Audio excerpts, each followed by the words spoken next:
This is my son, Zach. Now, if you've been with us for a while, you may recognize Zach from an earlier episode of TPS where he played Mini Mick in our show about mini pedals.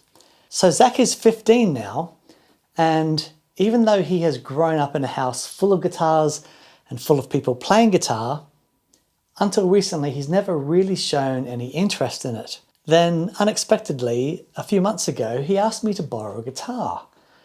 So I grabbed my EOB Strat and I set him up with the Yamaha THR-10, got a couple of sounds going for him, and then left him to it.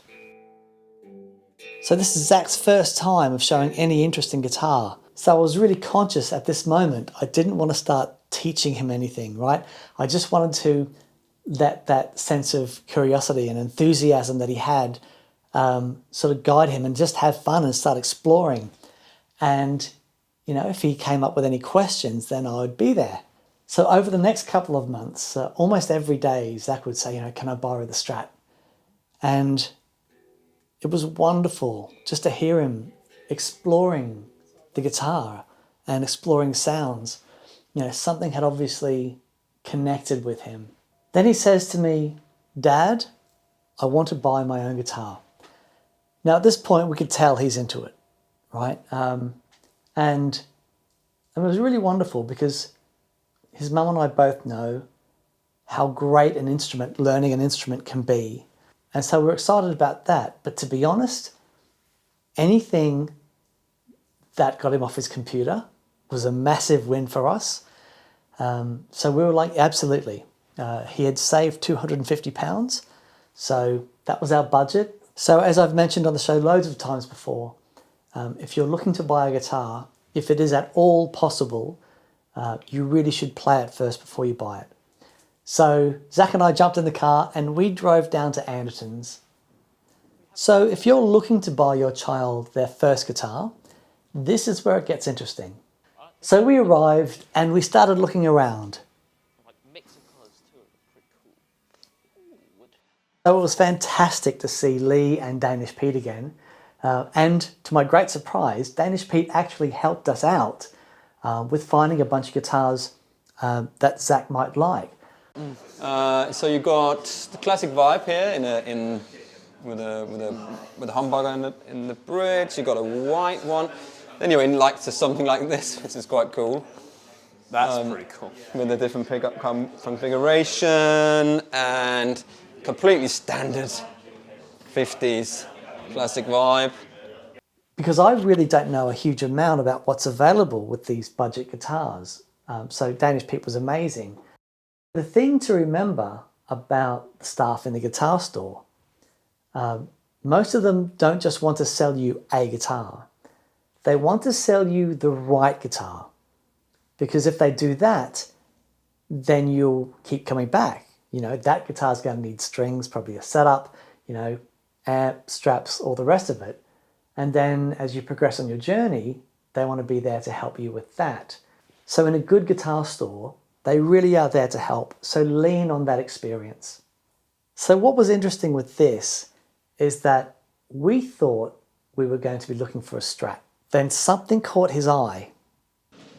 It's too much, isn't it?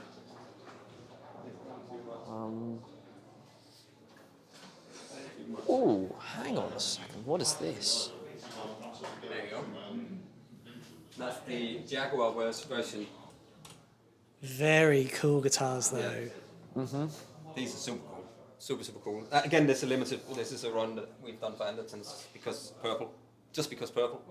So after Zach had played all these guitars, Danish Pete lined them all up and asked Zach the most important question. If you kind of turn around and then when you flip back around, which one do you just like the look of? Like, which one do you think is cool?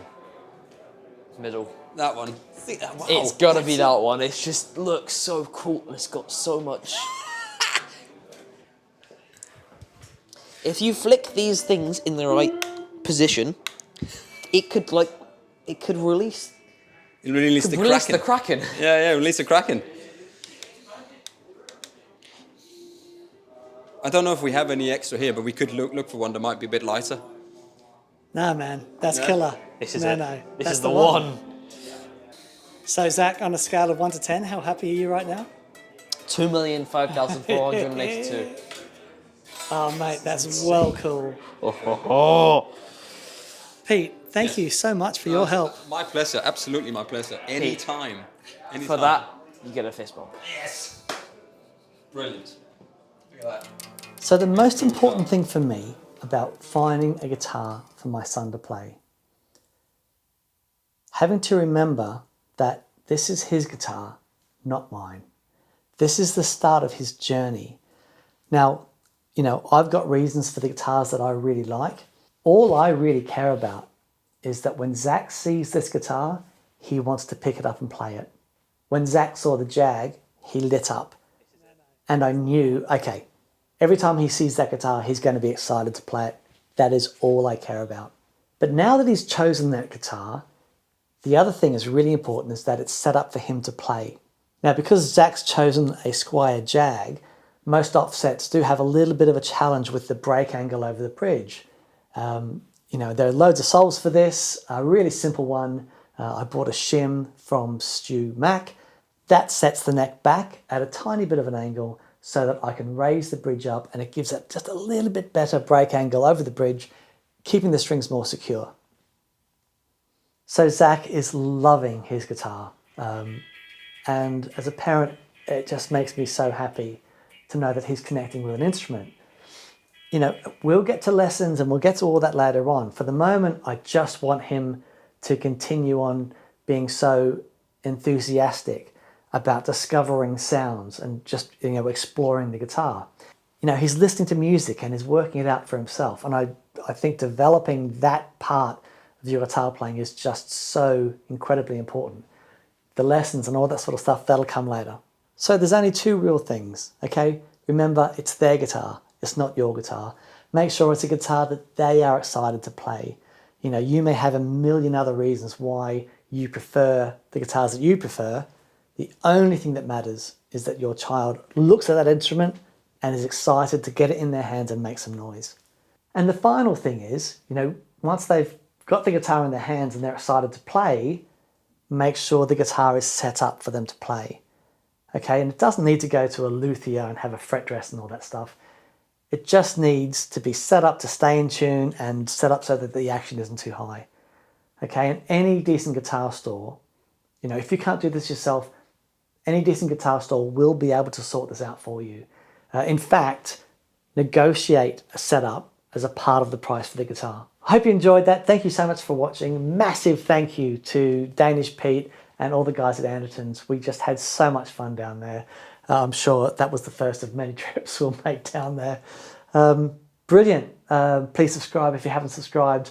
Would love to hear any comments that you've got, any experiences that you've had buying your child's first guitar. Yeah, would love to read them. Brilliant. Have a great day and we'll see you soon. Bye.